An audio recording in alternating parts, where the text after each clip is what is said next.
All right. So We got next one up, we more. have a follow-up. Yeah, we've got a follow-up. It's not a PSA, but it is a follow-up, technically. Kind of a PSA. From last week, we talked about the Orqa thing. Obviously, big story. Everybody knows pretty much. If you didn't know, Orqa goggles bricked. Orqa said it was a ransomware attack. This company, Swork, who did it, said, hey, they were a contractor and they had a license. And nobody showed anything really other than saying the other people were wrong. But Orqa has been working to fix this. They put out a fix for the goggles, and people are still confused and saying, hey, my goggles aren't working. So we wanted to let you know that Ivan has put out a statement, and Orqa also put it out by email as well, that basically, as of the release of the 3.4 firmware, they believe all the goggles should be fixed. If you have a goggle that is not fixed based on this update to 3.4 or the fixes that they've listed on their site and on Facebook, then you need to contact them and they will try to get it fixed for you. Worst case, you can send it back to them. I mean, they're committed to fixing every single goggle no matter what, and they want to be very clear about that. Yeah, I got a message from somebody saying, "Oh, I have V1 goggles, and I'm suspicious about the blah blah." The details aren't important. He was concerned that at some point in the future his goggles wouldn't work and he wouldn't be able to fix them. And I was like, "Look, I don't know if that's going to happen or not. I don't think that's going to happen." But Orqa has very, very clearly stated they will take back every set of goggles. If you're not able to unbrick it, they will unbrick it for you at their own cost. They will pay the shipping, and they even said they'd turn them around in under 24 hours. So, I mean, be mad at Orqa that this happened at all, but I don't think you can criticize their commitment to making it right for their customers. I can't imagine what more they could do other than what they're doing. So, the only criticizing I have to do of Orqa is the same one we have every time we talk about Orqa, which is that Ivan was all over Facebook talking a bunch of smack without any information, like he does every single time. We didn't harp on it last time, but it was the case like every single event that Orqa ever has. Yeah. And yeah, also I will mention that we didn't talk about a story 2 weeks ago where Orqa teased a new goggle that they were going to have out in 10 days. Surprisingly, was it a goggle for sure? Yeah, and that did not come out. So. Well, I mean, they have been busy. Yes, definitely busy. To be fair. Just, yeah. Yeah. But like always, it's kind of hypey stuff and talking a lot. They made up a bunch of words that didn't necessarily match the things that happened. They called stuff malware, but is it really malware? You know, a lot of things like that. So they talk a lot of shit. Way. They talk a lot of shit. Right? Yeah. Right. Well, speaking of people being annoyed, we had some words to say about Orqa that basically amounted to this never should have happened, and how can you trust Orqa if they let this happen? And apparently, we are not alone in having that opinion, because Hey everybody, how's it going? Hope you're having a lovely day. So a lot of you have been sending me links to things regarding anti-ownership practices since I've been talking. Okay, we're not going to watch the whole video. Louis Rossman covered this. That's bad. Yeah. Yeah, definitely. Yeah, he covered this and talked about, obviously, the thing that we all know happened, like we just talked about. Orqa calls it ransomware. Swork calls it a license agreement. And obviously there's some confusion there. And Lewis's point, I think, is a point that a lot of people have mentioned, which is essentially any company that can allow this to happen to their hardware is a company you do not want to purchase hardware from. Basically, regardless of how this happened, this happened. And that means some dirty contractor was in your system that you didn't have access to, and you let some code in there that you weren't aware of. And regardless of why that happened, how long ago, if you were kickstarted, no matter what, that means that could happen again. And there might be other code on your hardware you're not paying attention to, and he would not buy their hardware. That's what he says. Yeah. I mean, I wouldn't go that far just because there are only so many choices in the FPV world for hardware to buy. Right. Like, it's not like we have a million manufacturers of televisions to pick from. Like think about like the Anchor. Do you remember the Anchor kerfuffle recently? No. I don't want to get details wrong, but there were webcams and internet webcams, and then it turned out that they were storing people's data when they said that they wouldn't, and then they were like, "Oh no, it's only limited in scope," and then it turned out it was way wider spread and much worse.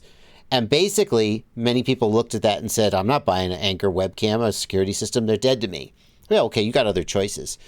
There's not as many choices in the FPV world, so I think many people are going to be more willing to forgive this sin than Lewis. But he's not wrong. That this happened at all is it's a big sort of violation of the customer's trust. Yeah, there's a couple other things too. Leafly points out in chat, which is 100%, or in Discord, which is 100% true. To be fair, Orqa kept that information locked behind a group. My point about them not answering people on their official Facebook page still stands, hence why there's so much confusion. And that's 100% true. One of the biggest faults I had with Orqa during this entire thing is their messaging was great if you were in a private group on Facebook and you have access to Facebook. Yeah. If you didn't, it took 3 or 4 days for them to get a blog post up. And then they didn't post another blog yet. The email they sent out is not on their website. Their main page did not post that update that Ivan posted, right? So, like, the last message was Ivan in an email. So that means the group didn't get an update officially from Orqa. Orqa's page didn't get an update, and their website didn't get an update, right? Yeah. So, like, and this has been the case over the whole thing, is like these scattered sort of things, and it just points to what we've always said, which is that just get a PR or use your PR people. Like actually run this company. I mean, sorry. I mean, it's easy to say that when you have, when you're not doing it. But I have run multi-million-dollar companies, and their PR is important. Yeah. So people are going to be surprised to hear that you ran a multi-million-dollar company. I wonder, not people who are longtime listeners, but I think a lot of people look at you and go, "Who's that hairy guy that sits next to Bardwell and gets all fired up?" Yeah. I used to be operations manager for a cannabis facility. That when I left was, I think, $12.5 or $13 million valuation. Yeah, what was it when you started? $3 million, $2.5 million. Exactly. Yeah. This guy knows a thing or two. Don't let the beard fool you. Yeah.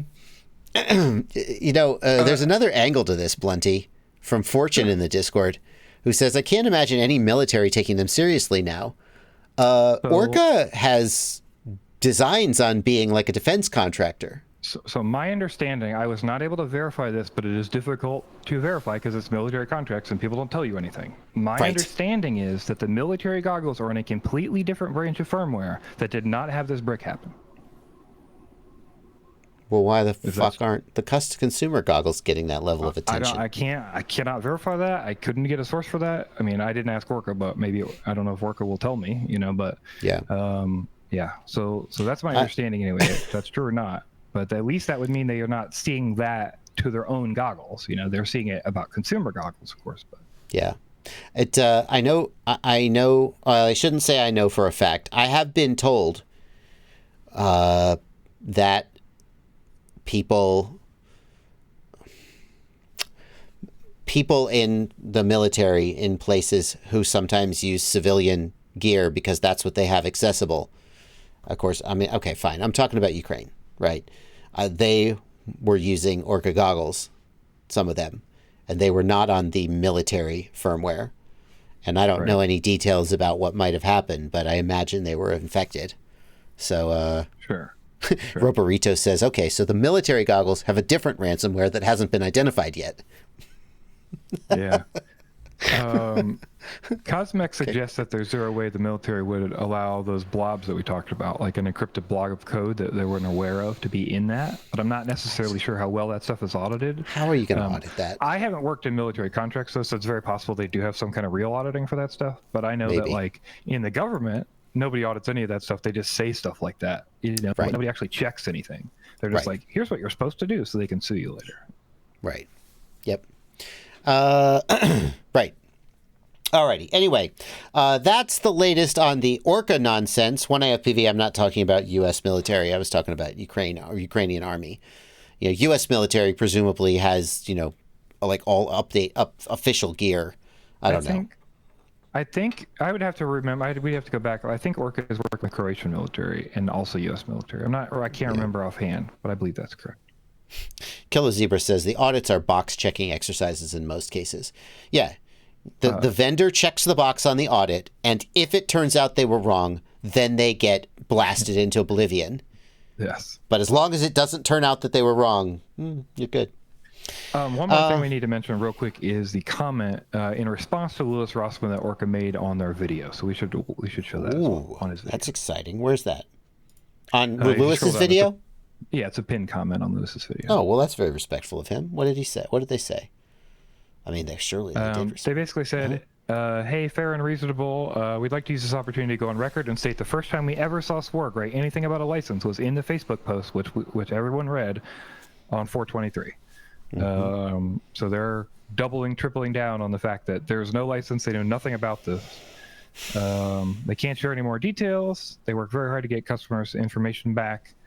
And they're going to take the goggles back if there's anything wrong. And they want to make sure they reiterate, like, we're sorry. We don't want you to stop being able to use your hardware. We believe the same thing. So. Yeah. Good response. And I also respect Lewis for not, he's like, yeah, I'm not going to argue with you about this. You can have your say, and then we'll call it done.